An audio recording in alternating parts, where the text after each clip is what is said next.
الحمد لله نحمده ونستعينه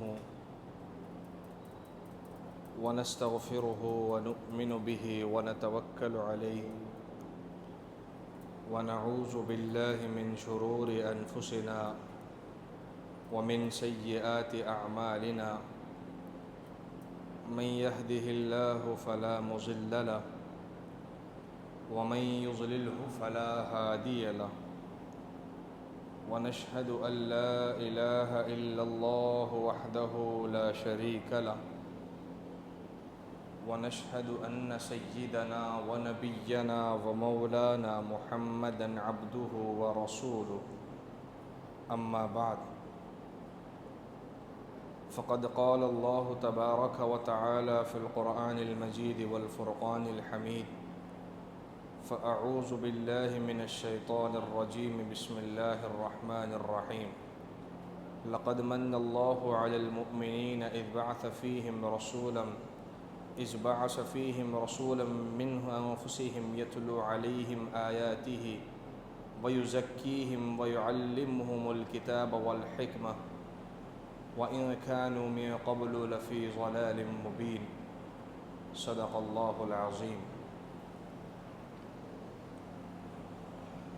اللهم صل على سيدنا ونبينا ومولانا محمد في أول كلامنا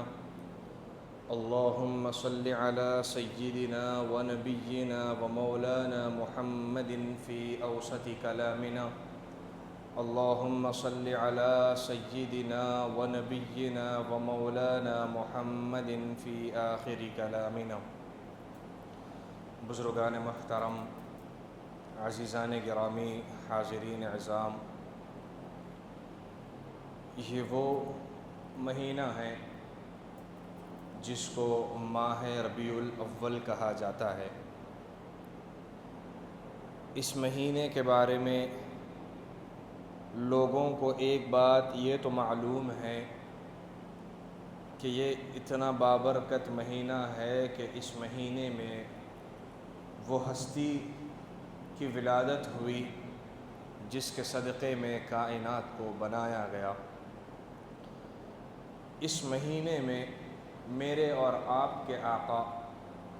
محمد عربی صلی اللہ علیہ وسلم کی ولادت ہوئی ہے. ربیع الاول کے مہینے میں اللہ کے نبی صلی اللہ علیہ وسلم پیدا ہوئے ہیں. تو اس حیثیت سے تو ہم جانتے ہیں کہ یہ اتنا بابرکت مہینہ ہے کہ جس نبی کے دنیا میں آنے کا سب انتظار کرتے تھے، اور ہر نبی سے یہ بات کہی گئی کہ ایک آخری نبی آنے والے ہیں، اگر وہ تمہارے دور میں آ جائے تو تم ان کے تابعی بن جانا. تو جس نبی کو دنیا میں بھیجنا تھا، اللہ تبارک و تعالی نے کائنات کا نظام چلایا اس لیے کہ میرے لاڈلے محبوب دنیا میں آئیں گے. تو اللہ کے نبی صلی اللہ علیہ وسلم کی ولادت، آپ پیدا ہوئے ربیع الاول کے مہینے میں. لیکن بہت کم لوگ یہ بات جانتے ہیں کہ اللہ کے نبی صلی اللہ علیہ وسلم دنیا سے تشریف لے گئے بھی اسی مہینے میں. ہم کو معلوم ہے کہ نبی پیدا ہوئے ربیع الاول کے مہینے میں، تاریخ کا ہم کو بھی پتہ نہیں، کون سی تاریخ کو پیدا ہوئے یہ ہم کو نہیں پتہ، اور یہ نہیں پتہ کہ اللہ کے نبی کس مہینے میں دنیا سے رخصت ہوئے. بس ربیع الاول کا مہینہ آیا، اللہ کے نبی پیدا ہوئے. نبی کے پیدا ہونے کی خوشی کس کو نہیں ہو سکتی؟ کون ایسا ایمان والا ہے جو خوش نہ ہو؟ لیکن ہم اس نبی کے غلام ہونے کی حیثیت سے، اس نبی کے امتی ہونے کی حیثیت سے ہمیں یہ بات معلوم ہونی چاہیے کہ اللہ کے نبی صلی اللہ علیہ وسلم کس مہینے میں دنیا میں تشریف لائے اور کس مہینے میں آپ دنیا سے رخصت کر گئے. تو پہلی بات یہ ہے کہ اللہ کے نبی ربیع الاول کے مہینے میں پیدا ہوئے اور ربیع الاول کی 8 یا 9 تاریخ کو آپ پیدا ہوئے، کیونکہ عوام میں یہ بات مشہور ہے کہ اللہ کے نبی 12 ربیع الاول کو پیدا ہوئے، یہ بات مشہور ہے، حقیقت سے اس کا کوئی تعلق نہیں۔ صحیح بات یہی ہے کہ اللہ کے نبی صلی اللہ علیہ وسلم 8 یا 9 ربیع الاول کو آپ پیدا ہوئے، اور اللہ کے نبی صلی اللہ علیہ وسلم کا انتقال 2 ربیع الاول کو ہوا۔ یہ بنیادی بات ذہن میں رکھیے، 12 ربیع الاول سے کوئی تعلق نہیں ہے۔ یہ عوام میں مشہور کر دی گئی ہے یہ بات کہ 12 ربیع الاول اللہ کے نبی کی ولادت ہے، جلسے کرو، جلوسے نکالو، شریعت کے نام پہ ڈھول تماشے ناچ گانے کرو، یہ عوام میں مشہور کر دی گئی یہ بات، حقیقت سے کوئی اس کا لینا دینا نہیں ہے، کوئی تعلق نہیں۔ 8 یا 9 ربیع الاول کو اللہ کے نبی صلی اللہ علیہ وسلم پیدا ہوئے، 2 ربیع الاول کو اللہ کے نبی دنیا سے تشریف لے گئے، یہ بنیادی بات ذہن میں رکھ لیجیے۔ اب گزشتہ یہ بات بتائی گئی تھی کہ انسانوں کو دنیا میں بھیجنے کے بعد قرآن مجید اللہ اگر چاہتا تو انسانوں کو کتاب دے کر فرماتا کہ اس کتاب کو پڑھو، عمل کر لو، تم کامیاب ہوگے، لیکن اللہ نے ایسے نہیں کیا۔ اللہ نے نبی کو بھی دنیا میں بھیجا اس لیے کہ کتاب تمہارے سامنے ہے، لیکن اس کو پڑھنے کا طریقہ کیا ہوگا، اس میں اللہ نے کیا بات بیان فرمائی ہے، اللہ کے یہ حکم نازل کرنے کا مقصد اور منشا کیا ہے، یہ سمجھانے کے لیے اللہ تبارک و تعالی نے نبیوں کو دنیا میں بھیجا۔ تو صرف خالی کتاب پڑھ کر عمل کرنے والا کامیاب نہیں ہو سکتا۔ کامیابی اگر چاہتے ہو تو قرآن مجید کو اس طریقے سے پڑھو جیسے رسول اللہ صلی اللہ علیہ وسلم نے پڑھا تھا۔ قرآن مجید سمجھنا چاہتے ہو تو اس طریقے سے سمجھو جیسے صحابہ نے اللہ کے نبی کے قدموں میں بیٹھ کر سمجھا تھا۔ تو اللہ تبارک و تعالی نے صرف کتاب نازل کرنے پر کافی نہیں سمجھا، اللہ نے سمجھا کہ کتاب دے دوں گا لیکن تمہیں ایک رہبر کی بھی ضرورت پڑے گی، تو اس لیے نبیوں کو اللہ نے بھیجا ہدایت کے لیے، پھر کتاب اللہ نے نازل کی، اللہ کی کتاب کو کھول کر بیان کرنے، اللہ کے احکام کو کھول کر امت کے سامنے بیان کر کر امت کو سیدھی راہ بتلانے کے لیے ایک رہبر کی ضرورت تھی، تو اللہ نے ان رہبروں کو نبیوں کی شکل میں دنیا میں بھیجا، اور ایک آخر میں ایسے رہبر کو اللہ نے دنیا میں بھیجا جس کے بعد قیامت کی صبح تک کوئی نبی پیدا ہونے والا نہیں ہے، قیامت کی صبح تک کوئی نیا نبی آنے والا نہیں ہے۔ ایسے رہبر کو اللہ نے بھیجا کہ اس رہبر کو تمام نبیوں کا اللہ نے سردار بنا دیا، جو میرے اور آپ کے آقا محمد عربی صلی اللہ علیہ وسلم ہے۔ تو جب اللہ کے نبی علیہ السلام کے دنیا میں آنے سے پہلے، چونکہ آپ عرب میں تشریف لائے اور حضرت ابراہیم علیہ السلام کے بیٹے حضرت اسماعیل علیہ السلام کی نسل میں آپ تشریف لائے۔ حضرت ابراہیم علیہ السلام کے 2 بیٹے، ایک ہے حضرت اسحاق جو حضرت سارہ رضی اللہ عنہا علیہ السلام کے بطن سے پیدا ہوئے، اور ایک ہے حضرت ہاجرہ جن کے پیٹ سے حضرت اسماعیل علیہ السلام پیدا ہوئے۔ تو حضرت اسحاق علیہ السلام کی نسل میں جو انبیاء آئے جن کو بنی اسرائیل کہتے ہیں، کہ حضرت اسحاق علیہ السلام سے حضرت یعقوب علیہ السلام پیدا ہوئے، حضرت یعقوب علیہ السلام سے حضرت یوسف علیہ السلام پیدا ہوئے، ایسے لمبا سلسلہ چلا اور حضرت عیسیٰ علیہ السلام تک آ کر رک گیا بنی اسرائیل۔ اور ادھر حضرت اسماعیل علیہ السلام کی نسل میں صرف اور صرف ایک میرے اور آپ کے آقا محمد عربی صلی اللہ علیہ وسلم تشریف لائے، تو آپ بنی اسماعیل میں آئے۔ تو اللہ کے نبی صلی اللہ علیہ وسلم کے آنے سے پہلے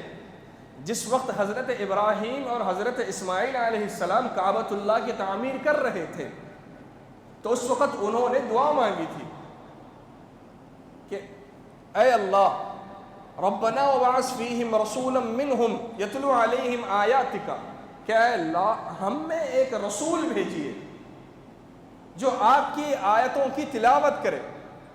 وَيُعَلِّمُهُمُ الْكِتَابَ، اور امت کو اس کتاب کی تعلیم دے، وَيُعَلِّمُهُمُ الْكِتَابَ وَالْحِكْمَةَ وَيُزَكِّيهِمْ، اور ان کا تزکیہ کرے۔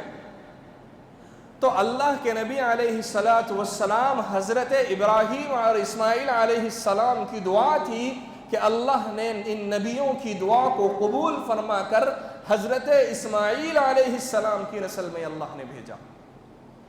اور ہمارے نبی اس وقت دنیا میں تشریف لائے کہ عرب میں اس قدر ظلم کی انتہا تھی کہ مزدور کو اس کی مزدوری نہیں دی جاتی، بچیوں کو پیدا ہوتے ہی زندہ دفن کر دیا جاتا، ماؤں کی کوئی قدر و قیمت نہیں، کسی کے ساتھ انصاف کی کوئی بات نہیں، جو سب سے زیادہ طاقتور ہوگا وہی سب سے بڑا ظالم ہوگا۔ تو اب انسانیت بھی اس انتظار میں تھی کہ کوئی ایک ایسا آئے جو ان تمام چیزوں کو ختم کر دے۔ انسانیت بھی اس چیز کے انتظار میں تھی، اور پچھلی کتابوں میں تو اللہ کے نبی کے آنے کا ذکر تھا،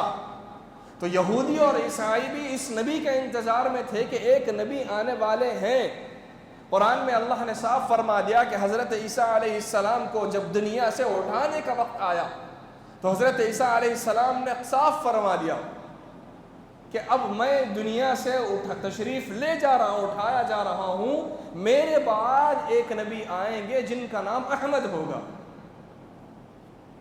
اسمہ احمد، وہ نبی آئیں گے تم ان کی اتباع کر لینا۔ تو یہودی، نصرانی اور عرب سب انتظار میں تھے کہ ایک نبی آنے والے ہیں، وہ آئیں گے تو دنیا میں امن قائم ہوگا، مظلوم کو اس کا حق ملے گا، ظالم کو روکا جائے گا۔ اور اللہ کے نبی صلی اللہ علیہ وسلم کے دنیا میں تشریف لانے سے پہلے ایک عظیم کارنامہ پیش آیا جس کی تفسیر اللہ نے سورہ فیل، الم تر کیف فعل ربک باصحاب الفیل، یہ جو سورت اللہ نے نازل کی، اس سورت کا شان نزول یہ ہے کہ نبی کے دنیا میں آنے سے پہلے ایک اللہ کی طرف سے ایک عظیم کارنامہ پیش آیا جس کو ارہاس کہتے ہیں۔ ارہاس، اللہ کے نبی جب نبوت کا دعویٰ کر دیں کہ میں نبی ہوں، اب اس کے بعد اللہ کے نبی سے کوئی ایسا کام ظاہر ہو جو انسانوں کے عقل سے باہر ہو، اس کو کہتے ہیں معجزہ۔ جیسے مثال کے طور پر کہ اللہ کے نبی علیہ السلام اپنی انگلیوں کو ایک پیالے پر رکھا اور صحابہ سے فرمایا کہ پانی پیو۔ اب پانی آتا گیا، صحابہ پیتے گئے، اونٹوں کو پلا دیا گیا، لیکن وہ پانی ختم نہیں ہوا۔ اس کو کہتے ہیں معجزہ، جو انسانی عقل سے باہر کی بات ہے۔ لیکن نبی کے دنیا میں آنے سے پہلے کوئی ایسا کام ہو جو انسانوں کی عقل سے باہر ہو، اسے کہتے ہیں ارہاس۔ وہ کیا تھا کہ ابرہہ نام کا ایک بادشاہ، عیسائی مذہب کا، اس نے اپنے علاقے میں ایک بہت بڑا کعبے کی شکل کی کوئی تعمیر کی، سونے اور چاندی اور زیوروں سے اس کو سجا دیا، اور اس کا یہ کہنا تھا کہ لوگ دنیا سے حج کرنے کے لیے کعبۃ اللہ جاتے ہیں، لمبا سفر کر کر جاتے ہیں، اور پوری دنیا سے لوگ وہاں آتے ہیں، لہٰذا میں یہ چاہتا ہوں، میری یہ خواہش ہے کہ میں ایک ایسا عبادت خانہ بناؤں کہ لوگ حج کو، کعبۃ اللہ کو جانے کے بجائے اس عبادت خانے پر آ کر لوگ یہاں طواف کریں، یہاں عبادت کریں۔ اس مقصد سے ابرہہ نام کے بادشاہ نے ایک ایسا عبادت خانہ بنایا۔ چونکہ کعبۃ اللہ تو ہمارا قبلہ ہے، اور آدم علیہ السلام کے زمانے سے مسلمانوں کا قبلہ کعبۃ اللہ، تو لہٰذا ہم کعبۃ اللہ کے معاملے میں کوئی چیز برداشت نہیں کر سکتے۔ تو جب اس نے یہ بنایا بت خانہ، عبادت خانہ، کنیسہ، کہ لوگ یہاں طواف کریں، تو ظاہر سی بات ہے کہ ایمان والے کے لیے کچھ بھی ہو جاؤ ہر حال میں وہ پہنچے گا تو کعبۃ اللہ، اور اس کی نظر میں کعبۃ اللہ سے بڑھ کر کسی اور کا نہ ادب ہے، نہ احترام ہے، نہ قدر ہے۔ اب کیا ہوا کہ ایک قریش عرب کا رہنے والا شخص ان دنوں میں اس ملک میں تھا، تو عرب میں مشرکین تھے، کعبۃ اللہ میں 360 بت تو رکھے ہوئے تھے، لیکن مکے کے مشرکین کعبۃ اللہ کا ویسے ہی ادب اور احترام کرتے ہیں جیسے آج کا مسلمان کرتا ہے۔ ادب و احترام، عظیمت کی نظر سے دیکھنا، کعبۃ اللہ کی خدمت کا موقع ملنا بھی وہ لوگ اپنے آپ کو بڑی خدمت اور اپنے آپ کو قابل فخر محسوس کرتے۔ تو اب کیا ہوا کہ قریش کا رہنے والا اس ملک میں تھا، اس نے دیکھا کہ یہ لوگوں کو کعبۃ اللہ سے بھٹکا رہا ہے، لہذا اس نے اس عبادت خانے میں غلاظت کر دی، اور کسی نے یہ بھی لکھا ہے کتابوں میں مورخین نے کہ وہاں پر اس نے آگ لگا دی، جس سے بہت نقصان ہوا۔ تو اب وہ بادشاہ نے یہ ارادہ کیا کہ اب میں یہاں سے جاؤں گا عرب، اور جا کر میں کعبۃ اللہ کو منہدم کر دوں گا، گرا دوں گا کعبۃ اللہ کو، اینٹ سے اینٹ بجا دوں گا،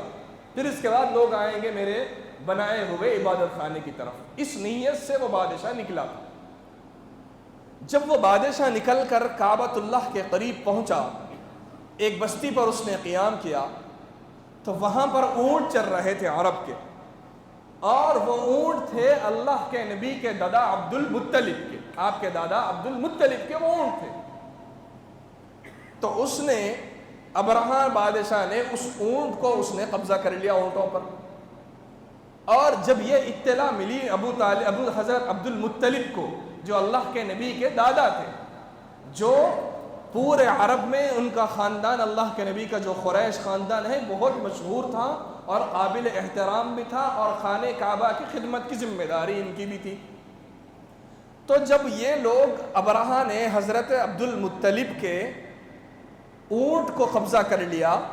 اور اپنے ایک غلام کو بھیجا کہ جاؤ مکے والوں کو یہ بات بتاؤ کہ ابرہہ آپ لوگوں سے جنگ کرنے نہیں آیا، بلکہ ابرہہ خانہ کعبہ کو منہدم کرنے کے لیے آیا، خانہ کعبہ کو گرا دینے کے لیے آیا۔ اگر تم رکاوٹ بنو گے تو پھر تم سے جنگ کروں گا، اگر تم رکاوٹ نہیں بنو گے، رکاوٹ نہیں کرو گے تو میں تم سے جنگ نہیں کروں گا، میں کعبے کو گراؤں گا اور چلے جاؤں گا۔ تو تمام لوگ یہ کہنے لگے کہ یہاں پر ایک ہمارے بزرگ ہے جن کا نام عبد المطلب ہے، ان سے بات کر لو۔ تو عبد المطلب کے پاس آئے تو وہ کہنے لگے کہ بھائی دیکھو، خانہ کعبہ ہمارا گھر نہیں ہے، خانہ کعبہ اللہ کا گھر ہے، اللہ کی ملکیت ہے، ہم کمزور ہیں، اگر وہ چاہتا ہے خانہ کعبہ کو گرانا اس کی اپنی مرضی ہے، لیکن انجام وہ بھگتے گا، ہم تو آڑ نہیں آئیں گے، اس گھر کی حفاظت کی ذمہ داری اللہ کی۔ جب یہ بات کہی تو اس غلام نے عبد المطلب کو لے کر گیا ابرہہ کے پاس۔ جب عبد المطلب اللہ کے نبی کے دادا پہنچے تو وہ اپنے تخت سے اٹھ کر نیچے بیٹھ گیا ان کے ساتھ، کہنے لگے کہ کیا بات ہے، کیوں آئے؟ کہنے لگے کہ بھائی میں میرے اونٹوں کا مالک ہوں، میرے اونٹ مجھے دے دو، کعبۃ اللہ کا مالک اللہ ہے، اگر آپ کعبۃ اللہ کو گرانا چاہتے ہیں تو آپ کا انجام بہت برا ہوگا، اتنی بات یقینی ہے، لیکن ہم کمزور ہیں کہ ہمارے اندر اتنی طاقت نہیں ہے کہ ہم کعبۃ اللہ کی حفاظت کر سکیں، لہٰذا تمہارا جو ارادہ ہو، اگر تم اپنے ارادے میں مضبوط ہو تو پھر سوچ لو، ہم کعبۃ اللہ کو جب تم گرانے کے لیے آؤ گے تو آڑ میں نہیں آئیں گے، لیکن اتنی بات ضروری ہے کہ تم تباہ و برباد ہو جاؤ گے۔ یہ کہہ کر وہ وہاں سے اونٹ لے کر نکل گئے۔ ابرہہ جب اس نے ارادہ کیا اگلے دن صبح کہ اب کعبۃ اللہ کو منہدم کر دیا جائے، ایسے بڑے بڑے ہاتھی لے کر آیا تھا کہ جب وہ دھکا مارے تو خانہ کعبہ کی دیوار گر جائے، اور ادھر عبد المطلب اور تمام قریش خانہ کعبہ کو چمٹ کر رو رو کر اللہ سے دعا کر رہے تھے کہ اے اللہ ہم اتنے کمزور ہیں کہ ہم اس کا مقابلہ نہیں کر سکتے، اے اللہ اس گھر کی حفاظت آپ کر لیجئے، آپ کا گھر ہے اور آپ سے بڑھ کر حفاظت کرنے والا کوئی نہیں ہے۔ انہوں نے رو رو کر یہ دعا مانگی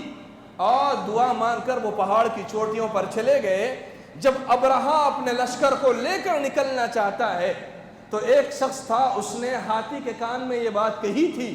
کہ تجھے لے کر جایا جا رہا ہے خانہ کعبہ کو گرانے کے لیے۔ ہاتھی زمین پر بیٹھ گیا، اس ہاتھی کو مارا گیا، اتنا مارا گیا لیکن وہ اٹھ کر چلنے کے لیے تیار نہیں۔ مشرق کی طرف جاؤ تو چل رہا، مغرب کی طرف چلاؤ تو وہ ہاتھی چل رہا، اور جنوب کی طرف چل رہا ہے، لیکن جب مغرب کی طرف، مشرق مغرب کی طرف چلانے کی باری آئی تو اس وقت ہاتھی خانہ کعبہ کی جانب نہیں چل، آگے نہیں بڑھ رہا۔ پھر اتنے میں ابرہہ نے ارادہ کیا کہ چلو اس ہاتھی کو چھوڑو، چلو اور خانہ کعبہ کو توڑنے کے لیے۔ تو اللہ تبارک و تعالیٰ نے فرشتوں، اللہ پرندوں کے لشکروں کو اللہ نے بھیجا، جس کو ابابیل کہتے ہیں، کہ اللہ تعالیٰ لوگوں نے دور سے دیکھا کہ ایک پرندوں کا لشکر آ رہا ہے، اور جب وہ قریب آیا تو پورے لشکر پر چھا گئے پرندے، اور ان کے نوک میں اور ان کے پنجوں میں چھوٹے سے کنکری ہے، اور وہ کنکر جب انہوں نے اپنے چون سے اور اپنے پیروں سے وہ کنکر چھوڑا تو وہ کنکر جیسے ہی کسی پر گرتا تو سر پر گرتا تو اس کو چیرتے ہوئے زمین میں دب جاتا۔ اس کو اللہ نے ابابیل کے ذریعے خانہ کعبہ کی حفاظت فرمائی کہ اتنے نوکدار پتھر کہ لشکر والوں کے سر پر گرتے تو اس کے جسم کے دو ٹکڑے کرتے ہوئے زمین میں دس جاتے۔ اللہ نے بتایا کہ جب تم دین کے خلاف آؤ گے تو تمہارا یہ حشر ہوگا، تمہارا یہ انجام ہوگا۔ اور آج بھی اللہ کہہ رہا ہے کہ تم رجوع کرو میری طرف۔ جس اللہ نے ابابیل، چھوٹا سا پرندہ جو آپ اپنے ہاتھ میں پکڑ سکتے ہیں، ایک چھوٹے سے پرندوں کے ذریعے اللہ نے خانہ کعبہ کی حفاظت کی ہے۔ اگر آج امت مسلمہ کا وہ ایمان ہو جس مقصد کے لیے اللہ کے نبی دنیا میں آئے تھے، تو اللہ کے لیے کیا مشکل ہے کہ وہ ابابیل کو بھی بھیجے گا اور اپنے غیبی فرشتوں کے لشکروں کو امت مسلمہ کی حفاظت کے لیے نازل فرمائے۔ تو یہ جو ہوا اس کو کہتے ہیں ارہاس، کہ نبی کے دنیا میں آنے سے پہلے نبی کے آنے کے ظہور کے اثرات ظاہر ہو گئے، اور جب اللہ کے نبی علیہ السلام کی ولادت ہوئی، ملک شام میں غالباً ہزاروں سال سے ایک آگ جلائی جا رہی تھی، اتنی بلند آگ تھی کہ آسمان کے اس کے شعلے آسمان کی بلندی کے قریب، اتنی بلند آنچ تھی، دیکھنے والے کو ایسا لگتا تھا کہ یہ آنچ آسمان تک جل رہی ہے۔ جیسے ہی اللہ کے نبی کی ولادت ہوئی آگ بجھ گئی۔ یہ اللہ کے نبی کے دنیا میں آنے کا ظہور کے اثرات تھے۔ اس وقت ملک شام کا بادشاہ کہنے لگا کہ مجھے یوں محسوس ہوتا ہے کہ کوئی ایک ہستی دنیا میں آج آئی ہے مکہ المکرمہ میں۔ یہ وہ بابرکت نبی تھے کہ آپ کے آنے سے پہلے، آپ کی ولادت سے پہلے اللہ نے حفاظت کے اسلام کا ایک نظام ایسے چلایا، اور اللہ نے بتا دیا کہ اے نبی جب دنیا میں آپ آ کر دین کے کام کے لیے کلمہ بلند کرو گے، جب لوگوں کو آپ دین کی دعوت دو گے اور پوری امت اگر آپ کے خلاف ہو جائے، گھبرانے کی ضرورت نہیں ہے، ہم غیبی لشکروں کو ہم بھیجیں گے دین اسلام کی حفاظت کے لیے۔ اللہ کے نبی دنیا میں تشریف لائے، اور عرب کا یہ رواج تھا کہ بچوں کو دودھ پلانے کے لیے اس زمانے میں باندیاں آتی تھی دودھ پلانے کے لیے۔ حضرت حلیمہ جو آپ کی رشتے میں رضائی ماں ہوتی ہے، تو عرب میں یہ تھا کہ بچوں کو دودھ پلانے کے لیے داعیوں کو دیا جاتا تھا، اس لیے کہ اس زمانے میں گاؤں کی زبان بہت اچھی ہوتی تھی، تو وہاں پر بچوں کو بھیجا جاتا تھا۔ اللہ کے نبی کو لینے کے لیے بہت سے داعیاں آئی، لیکن انہوں نے یہ دیکھا کہ یہ بچہ تو بہت خوبصورت ہے، لیکن اس بچے کا والد نہیں ہے۔ اللہ کے نبی کے انتقال ولادت سے پہلے ہی حضرت عبداللہ نبی کے والد کا انتقال ہو گیا، تو انہوں نے نبی کو یتیم دیکھ کر چھوڑ دیا، اور ادھر حضرت دائی حلیمہ آ کر حضرت دائی حلیمہ نے اللہ کے نبی کو اپنے گود میں لیا اور لے کر چلنے لگی، تو وہ ایک آتے وقت ایک ایسی بیمار اونٹنی پر آئی تھی کہ پورا قافلہ آگے بڑھ جاتا اور حضرت حلیمہ پیچھے رہ جاتی۔ اونٹ اتنی کمزور تھی، لیکن جب نبی کو لے کر حلیمہ اس اونٹ پر بیٹھی تو دیکھتی ہے کہ اونٹ ایسی تیز رفتار ہو گئی کہ پورے قافلے کو پیچھے چھوڑ کر آگے بڑھ جاتی۔ یہ تھی اللہ کے نبی علیہ السلام کے دنیا میں آنے کے برکات اور اثرات۔ نبی آئے، جب آپ 6 سال کی آپ کی عمر ہوئی تو آپ کی والدہ کا انتقال ہوا اور آپ کے دادا نے آپ کی پرورش کی، اور جب آپ 8 سال کی عمر کو پہنچے تو آپ کے دادا عبد المطلب بھی دنیا سے رخصت ہو گئے۔ انتقال سے پہلے اللہ کے نبی کو عبد المطلب نے اپنے بیٹے ابو طالب حضرت علی رضی اللہ عنہ کے والد کے حوالے کیا کہ اس کی حفاظت کرنا، اس کی دیکھ بھال کرنا تمہاری ذمہ داری ہے، اور ابو طالب نے اللہ کے نبی کی ویسے دیکھ بھالی کی کہ انہوں نے اپنے بچوں کی بھی اتنی دیکھ بھالی نہیں کی۔ تو یہ تھا اللہ کے نبی دنیا میں کیسے آئے، کہ آپ کے آنے سے پہلے کیا اثرات ظاہر ہوئے، یا اس کی ایک جھلک تھی۔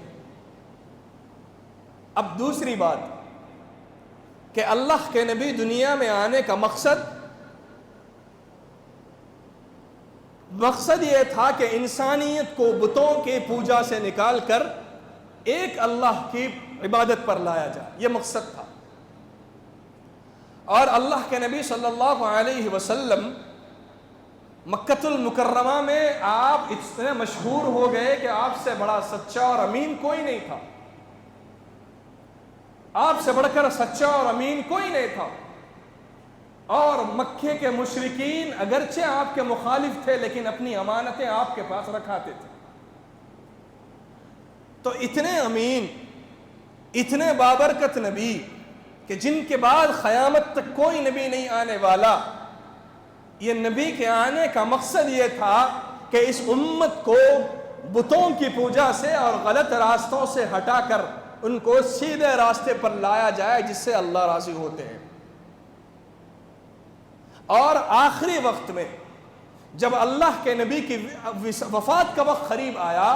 موت کا فرشتہ کھڑا ہوا ہے اور اللہ کے نبی جبرائیل سے کہہ رہے ہیں کہ میرے مرنے کے بعد میری امت کا کیا ہوگا، ذرا جا کر اللہ سے پوچھ کر آنا۔ آئے تو امت کی فکر، دنیا سے جانے کا وقت آیا تو امت کی فکر میں اللہ کے نبی ہے کہ جاؤ خدا سے پوچھ کر آؤ کہ میری امت کا کیا ہوگا۔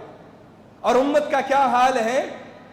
کہ نبی کے آنے کے مقصد کو تو امت نے بھلا دیا،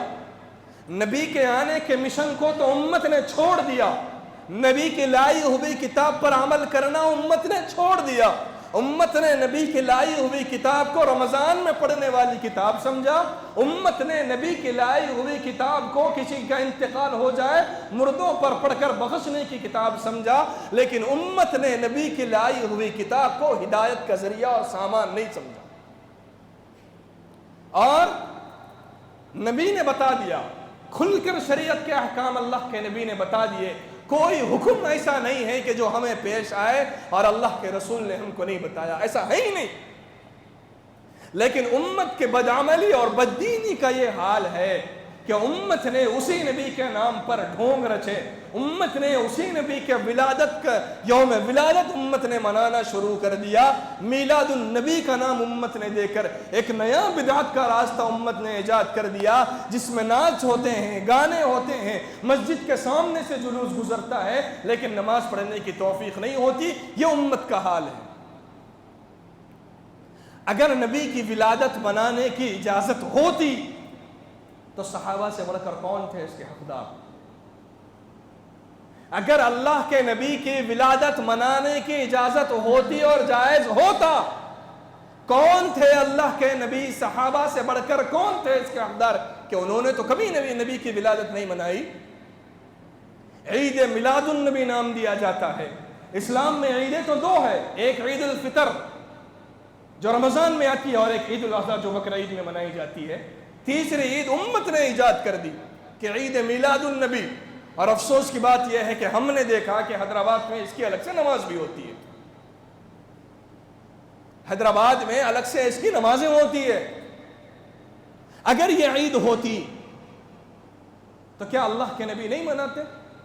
اگر یہ عید ہوتی تو کیا نبی امت کو نہیں بتاتے؟ کیا آج کے مسلمان کے دلوں میں آج بھی یہ بات ہے کہ اللہ کے نبی نے مکمل دین نہیں پہنچایا؟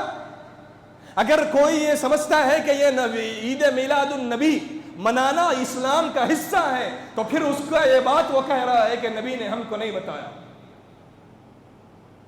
اللہ کے نبی تو شریعت کو مکمل آپ نے کھول کر بیان کر دیا. قرآن اللہ نے نازل کر دی کہ نبی پر ہم نے دین کو مکمل کر دیا. جب نبی نے یہ کام نہیں کیا,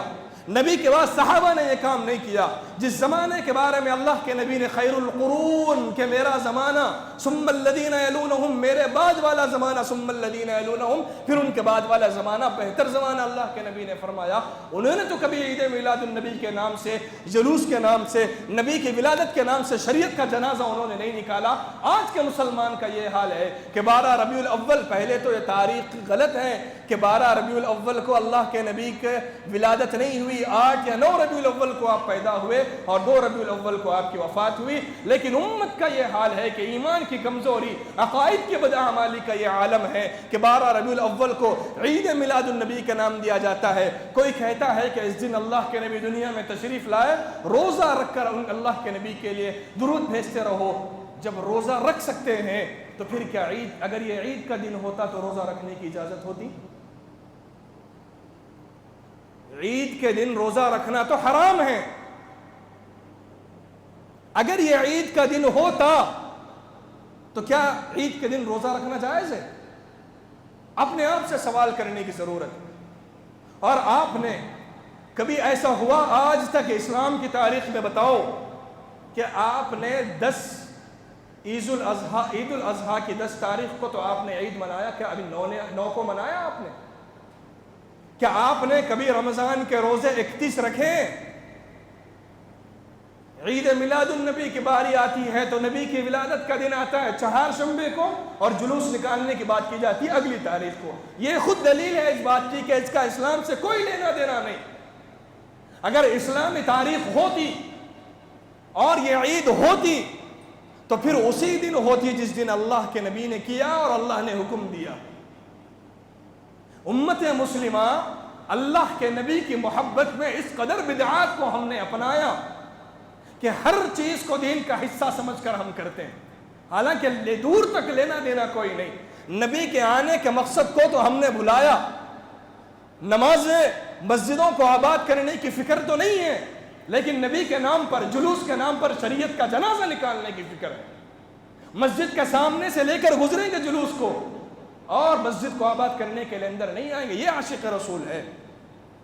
یہ محبت ہے اللہ کے نبی سے. اپنے ایمان کا جائزہ لو اور بتاؤ کہ روزانہ کتنے 24 گھنٹے میں کتنے درود ہم اللہ کے نبی پر پڑھتے ہیں. درود کا مسئلہ ایسا ہے کہ جس کو جتنی نبی سے محبت ہوگی وہ اتنے درود پڑھے گا. اب جائزہ لو کہ میں کتنے پڑھ رہا ہوں. امت عمل کرنے کی بات آئے, نبی کا نام آئے تو بڑے جھوم سے امت شوق سے جھوم جاتی ہے, اور جب نبی کے حکم پر عمل کرنے کی باری آئے تو یہ امت گھوم جاتی ہے. تو اللہ کے لیے یہ مہینہ بابرکت ہے. نبی کے دنیا میں آنے سے بڑھ کر خوشی تو کسی کو اور کوئی نہیں ہوگی, لیکن غم بھی تو یہی ہے کہ اللہ کے نبی اسی مہینے میں دنیا سے تشریف لے گئے. کیا اس بات کا غم نہیں ہے؟ اللہ کے نبی کا دنیا سے جانا کیا امت کے لیے یہ ہمارے لیے غم کی بات نہیں ہے؟ لیکن ہم غم نہیں مناتے, اس لیے کہ نبی نے فرمایا کہ ہر آنے والے کو جانے, اور اللہ نے فرما دیا ہمارا ایمان ہے. ہم نے صبر کیا, صحابہ نے صبر کیا اللہ کے نبی کے جانے پر, لیکن انہوں نے غم کے نام پر, نبی کی آمد کے نام پر, خوشی کے نام پر جلوس نہیں نکالے, میلاد نہیں منایا انہوں نے. یہ امت کو دھوکہ دیا گیا ہے, اور امت کی بدعملی اور بددینی, بدعقیدی, لاعلمی کا یہ نتیجہ ہے کہ امت نے اس کو بھی دین کا حصہ سمجھ کر اپنا لیا اور شریعت کا حصہ سمجھا, اور نہیں کرنے والوں پر لعن تان کی. یاد رکھنا ربیع الاول کا مہینہ اللہ کے نبی کی آمد کا مہینہ ہے، اور ربیع الاول کے مہینے میں ہی اللہ کے نبی دنیا سے رخصت ہوئے۔ یہ امت کو بتا دیا کہ نہ آنے کی خوشی ہو نہ جانے کا غم ہو، اعتدالی ہو اور اللہ پر ایمان ہو اور یقین ہو، اور اللہ کے نبی پر درود بھیجا جائے۔ اور نبی پر درود بھیجنا کا جو مقصد ہے وہ یہی ہے کہ آپ پر رحمتوں کی بارشیں ہوں۔ آپ نبی پر ایک درود بھیجتے ہیں، فرشتے 10 رحمتیں لے کر آپ پر آتے ہیں، اور اللہ کے نبی پر درود کتنا پڑے، یہ محبت کی بات ہے کہ جس کو جتنی نبی سے محبت ہوگی وہ اتنے درود پڑے گا۔ اب آپ خود اپنے ایمان کا جائزہ لیں، اللہ کے لیے ان خرافات میں نہ پڑے کہ جلسے جلوس کچھ نہ کرے۔ اللہ کے نبی سے محبت ہے تو محبت کا تقاضا ہے کہ نبی کی سنتوں پر عمل کرے، محبت ہے نبی سے، محبت کا تقاضا ہے کہ دین پر عمل کریں، نبی سے محبت ہے تو محبت کا تقاضا ہے کہ نمازوں کی پابندی اور مسجدوں کو آباد کریں، نبی سے محبت ہے تو قرآن سنیں، سیکھیں اور عمل کریں اور اپنے گھر والوں کو بتائیں۔ اللہ تبارک و تعالیٰ سے دعا ہے اللہ ہم سب کو سچا اور پکا عاشق رسول بنائے، نبی کے دنیا میں آنے کا جو مقصد تھا اللہ ہم کو اس پر عمل کرنے کی توفیق عطا فرمائے، آمین۔ وآخر دعوانا ان الحمد للہ رب العالمین۔ سنت ادا کر لیں۔